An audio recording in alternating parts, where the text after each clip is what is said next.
स्वामीओ, स्वामींच्या प्रकट दिनाविषयीची हकीकत. स्वामी समर्थ महाराज कधी आले, कोठून आले, ते कोण होते याबद्दल कोणालाच काही माहिती नाही. पण स्वामीसुतांच्या अनुभवावरून आपल्याला समजते की स्वामी कसे प्रकटले. तर स्वामींच्या प्रकटण्याची हकीकत अशी. शेकडो वर्षापूर्वी एक पंजाब प्रांतात हस्तिनापूरपासून 12 कोस छिलीखेडा नावाचा गाव होता. त्या ठिकाणी विजयसिंग नावाचा एक लहान मुलगा आपल्या भाऊ आणि भावजई बरोबर राहायचा. तो मुलगा कोणाही बरोबर मिसळायचा नाही.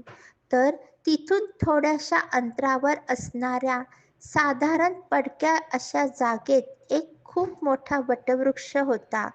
त्यात एक छोटीशी दिवळी होती आणि त्यात एक गणपतीची मूर्ती होती. तर तो विजयसिंग खूप खिशात गोट्या भरून तिथे जायचा आणि त्या गणपती बरोबर खेळायचा.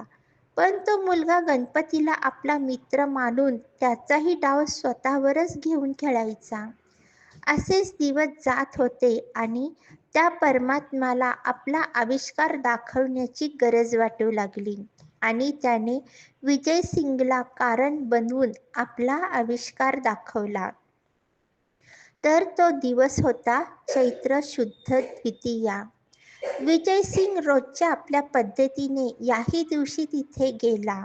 पण आज अचानक त्याच्या मनात आले की रोज आपणच खेळतोय आणि आज याने पण खेळायचे.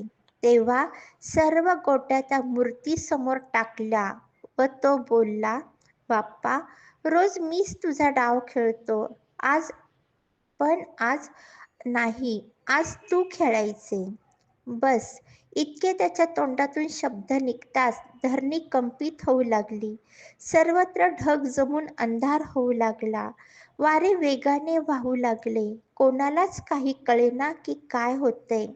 पण काय करणार, ती अद्भुत शक्ती आज प्रकटणार होती आणि तिच्याच आगमनाची ही सूचना होती. ज्या ठिकाणी गणेश मूर्ती होती त्या ठिकाणी धरणी दुभंगून एक 8 वर्षाची अतिशय तेजस्वी बालमूर्ती प्रकट झाली आणि तेच दुसरे तिसरे कोणीही नसून प्रत्यक्ष परब्रह्म श्री समर्थ स्वामी महाराज होते.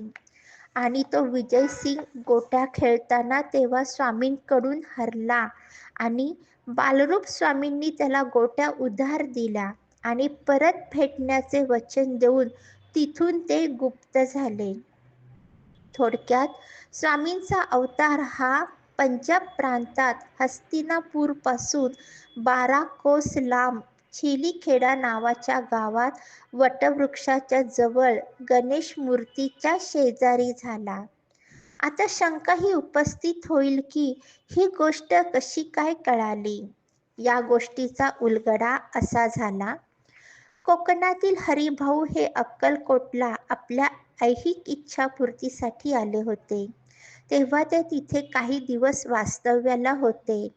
एक दिवस स्वामींनी त्यांना जवळ बोलावले, मांडीवर घेतले आणि सांगितले की आजपासून तू माझा सूत झालास. सर्व घरदार सोडून दे आणि दर्याकिनारी माझी ध्वजा उभी कर. हे ऐकून हरिभाऊंना रडू कोसळले. तेव्हा स्वामी त्यांना म्हणाले, रडतोस काय? माझे पोट बघ किती मोठे आहे, त्याच्यावर हात फिरव बघू. ज्यावेळी हरिभाऊंनी तसे केले त्यांना ध्यान लागले आणि त्यामध्ये त्यांना आपले सगळे जन्म आठवू लागले. त्यातील त्यांना एक आपलाच जन्म आठवला. विजयसिंग म्हणजे दुसरे तिसरे कोणी नाही तर तो स्वामीसुतांचाच पूर्व अवतार होता. त्यानंतर या सर्व गोष्टींचा उलगडा झाला. या गोष्टीला स्वतः स्वामींनी मान्यता दिली आहे. ती पुढील प्रमाणे. स्वामी प्रकट दिनाचा उत्सव स्वामीसूत महाराजांनी सुरू केला. ज्यावेळी स्वामीसूत महाराज हा उत्सव अक्कलकोटमध्ये करत होते तेव्हा भुजंगासारख्या भक्तांनी स्वामींना प्रश्न विचारला, स्वामीसूत हे काय करत आहेत? तेव्हा स्वामींचे उत्तर असे होते, माझं बाळ, मी सदेह प्रकटलेल्या दिवसाचा उत्सव करत आहे. नाना रेखी नावाचे अहमदनगरचे स्वामी भक्त होते. ते स्वामीसुतांच्या सांगण्यावरून अक्कलकोटला आले होते. ते पिंगला ज्योतिष विद्येत पारंगत होते. स्वामींनी त्यांना आज्ञा केली की माझी कुंडली बनव. तेव्हा त्यांना खूप आनंद झाला आणि ते लगेचच कुंडली बनवण्याचे काम सुरू केले आणि काही दिवसातच कुंडली बनली आणि त्यातील स्वामी प्रकटण्याचा मजकूर वरील प्रमाणे होता. तर ते ती कुंडली घेऊन स्वामींपाशी आले. तेव्हा तिथे भजनाचा कार्यक्रम सुरू होता.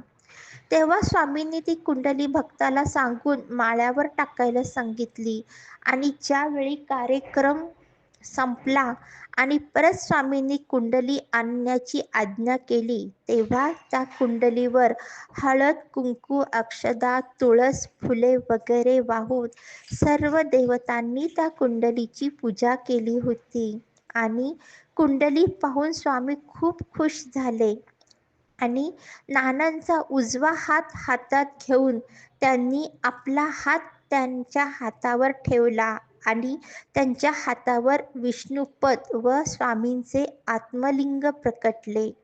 ते त्यांच्या हयातीपर्यंत त्यांच्या हातावर होते.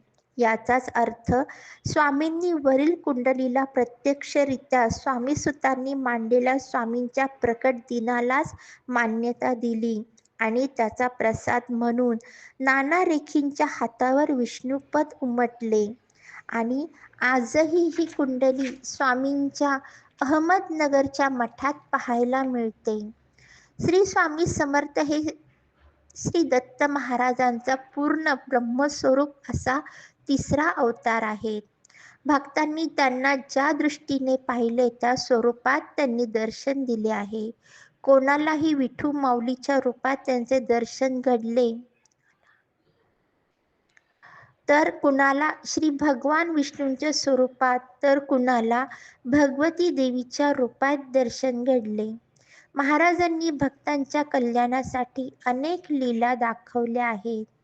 आज श्री स्वामींचा 955वा प्रकट दिन आहे.